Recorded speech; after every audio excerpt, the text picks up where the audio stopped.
Hey friends, welcome back to the Daily Dose. We're hitting up day number 91 today. That's right, day number 91. Our next little landmark in our timeline will be day number 100. So we're almost to day number 100. I know we just hit our 90 days, the 90-day mark that we were looking at kind of as a 3-month mark, but we've got our 100 days coming up pretty soon, so let's keep on pushing. So as I said, today is day number 91, and that means we've got Psalm number, you guessed it, 91. We're looking at 2 Samuel, just a few chapters, 16, 17, and 18 today. We do not have any supplemental video material from our friends at Read Scripture, aka the Bible Project. So the only video we've got for today is moi. We do, however, have a link down below in the description that you can click on, and it will pull up a copy of the PDF file that pretty much highlights what the Bible reading plan is that we are following over the course of this year. So if you don't have that, click below. Won't cost you anything, and it'll download that file to your phone. You can take it, print it, save it, whatever is good for you. Follow along with us. So as we go into our scripture for today, we read a little bit about David and Ziba, or Ziba. Okay, so Ziba was Saul's servant initially, okay? And now, since Saul's son Jonathan had died, remember Mephibosheth, that was Jonathan's remaining son, who we read had lame feet, whatever that means. He was potentially handicapped in some way. So with Saul being gone and his son Jonathan being gone, Mephibosheth was kind of the next in line. So Ziba, who was Saul's servant, is now Mephibosheth's servant. Okay? I know that was a lot of names, and I get it. It's hard to remember, but does that make sense? Right? Just follow along with me. You'll get it. So, remember we read that David had fled because Absalom was trying to take over, and I guess David was afraid that maybe Absalom was going to try to kill him and just take the throne by force. So David and his entourage, his workers, his family, his close friends from the palace, they dipped. They're gone. They left 10 concubines there, 10 of his kind of sort of wives, for lack of a better term, to just kind of man the palace and just tend to things and handle the upkeep and everything around the palace while they were gone. So Mephibosheth sends Ziba, his servant, out to David to catch up with David after David had fled. Okay? So Ziba takes donkeys and food and drink and supplies, basically. He's got this big care package that he's delivering from Mephibosheth out to David. Okay? So he tells David that Mephibosheth has decided to stay in Jerusalem because he thinks that the kingdom will be restored to him. You know, because his grandfather Saul had been the king, and I guess he's thinking now, with turbulence going on as far as the power and the balance of power, I guess Mephibosheth, for whatever reason, is thinking that maybe the crown is going to land back in his lap. I don't really know, but that's what it says, okay? So, David gives all of pretty much Mephibosheth's stuff to Ziba.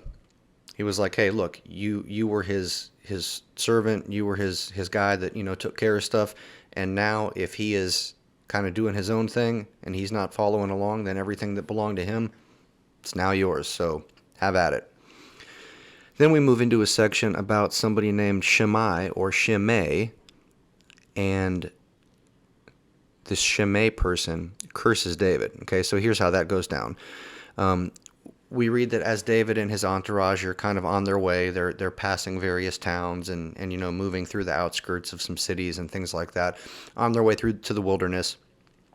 So this guy Shimei jumps out of one of these towns, and he was a relative of Saul. He pops up and starts yelling at David and yelling at David's people, you know, his little band of his little entourage. This guy is just talking smack, right? He is talking trash. He's like, yeah, you know, take that, throwing rocks, saying you're a murderer, you're no good, you're worthless, you don't deserve to be king, get out of here. You need to get what's coming to you. You're going to be cursed. This guy's just going on and on and on and on, just talking smack, running his mouth, probably telling him your mama jokes, all kinds of stuff, right? It's not good. But David keeps his cool and pretty much just keeps on going. David, has been known to have a temper in the past, but he keeps his cool and keeps on walking.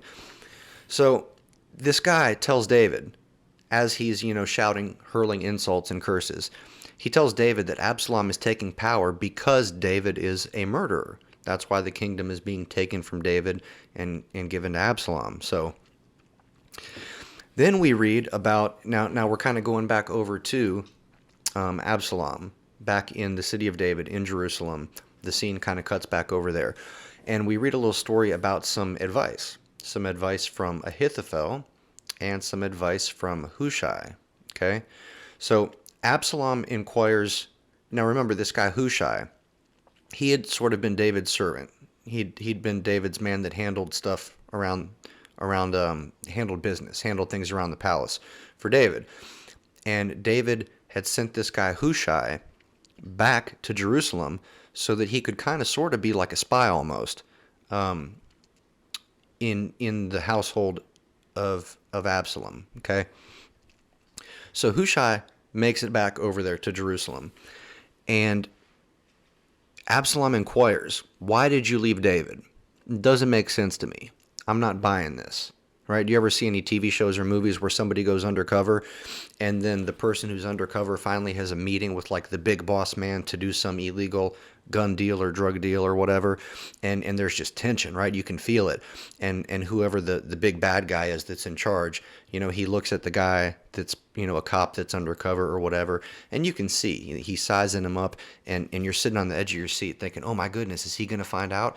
Is he going to be able to tell that guy's wearing a wire? What's going to happen? It's just on the edge of your seat excitement. So I can imagine that with the temper that Absalom had and some of the crazy things he's done, I can imagine that Hushai was on the edge of his seat, so to speak, right? Thinking, is Absalom going to believe me? Is he just going to go ahead and kill me and chop my head off? And, what's going to happen? So Hushai says that he is loyal basically to the king, whether the king is David or otherwise. He says, it's not so much that I'm loyal to David, it's that I'm loyal to whoever God has chosen to be the king, which was David, but now is you. So that's his story, and he's going to stick to that. Now, Ahithophel, if you guys don't remember, Ahithophel had been David's advisor, basically, and now he was Absalom's advisor. He had kind of switched teams, right? When he found out what was going on with Absalom, he decided, well, I want to stay on the side where the grass is green, so I'm going to stay over here because it looks like Absalom's about to take power and keep it, so I'm going to be his advisor now.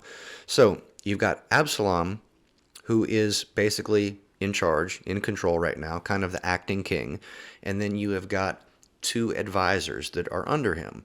Ahithophel is the advisor that came from David that had been with Absalom for a little while now, and then you've got Hushai, who is the other advisor who just recently showed up and said, hey, I want to pledge my loyalty to you. So you've got these two guys. One of them is Ahithophel is legitimately on the side of Absalom, but this guy Hushai, he's the undercover agent kind of, right, that David sent. So Ahithophel says that he thinks that Absalom needs to do something drastic to show his power and to establish his leadership and to show everyone that he is now the man on the throne, right? So remember the 10 concubines that David had left behind at the palace in order to keep the place up and take care of it. Well, this guy, Ahithophel, says, you know what you need to do? You need to go up on the roof. You need to go set up a tent that's open in the front, and you need to go and have sexual relations with all of David's concubines up on the roof in plain view of everybody, so that everybody can see what you're doing and everybody will know this guy's got the power. He's the man in charge now. And believe it or not, that's exactly what Absalom ends up doing. So from there, we move on to another suggestion from Ahithophel. He says, okay, well, you got that out of the way. You've established your dominance and shown that you've taken over your father's harem, and you're the king now. So now here's what you need to do. Absalom, you need to go get around 12,000 men, we'll say, and you need to go after David. You basically need to take him out and kill him. And that way there will be nobody left to question you, and everybody will be afraid of you, and you won't have any problems, right? People will cower at your feet.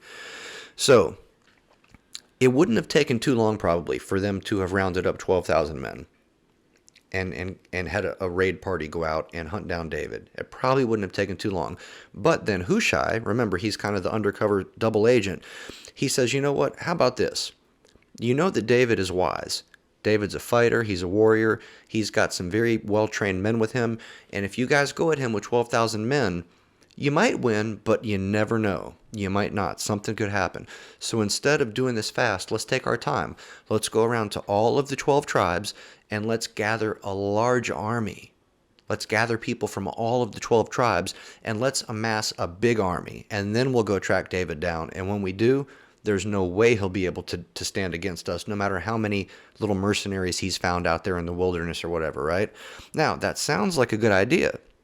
It does. It sounds smart. But Hushai had an agenda behind it, right? So what happens is basically Absalom agrees. And he says, look, Hushai, your idea was good. I think that's the safest play. We're going to go with your idea, Hushai, and we are not going to do what Ahithophel had suggested. So Hushai gets a messenger, and on the down low sends this messenger over to David's camp to warn him about what's about to go down. And because Hushai had convinced Absalom to take more time to round up a bigger army, that's going to give more time for this messenger to get to David, and it's going to give David more time to go make a move and decide what he's going to do. Okay. We also read that Ahithophel ends up going home and hanging himself. I guess his pride is such that when he got rejected, when his idea and his suggestion got rejected by Absalom, he just couldn't deal with it. So he went home, had a pity party, and he hung himself, right? So from there, we go and read about Absalom's death. I won't tell you about that and spoil it. You'll have to read about it and learn for yourself. And then we read about David mourning. Okay? So we're running a good bit over, so I am just going to cut it there, you guys, for now. But I thank you for being here. I encourage you to hop into the Word and read everything that we just covered in detail and find out how Absalom died. Right? You don't want to miss that. Find out how Absalom died. And we'll do it again tomorrow. So thank you guys and gals for joining me. I appreciate you as we go through the scripture kind of as a community. If you've got any questions, concerns, criticisms, whatever, feel free to drop it down in the comments below. But that's all I got for you guys. So thank you so much again for being here. And until we meet again, my friends, deuces.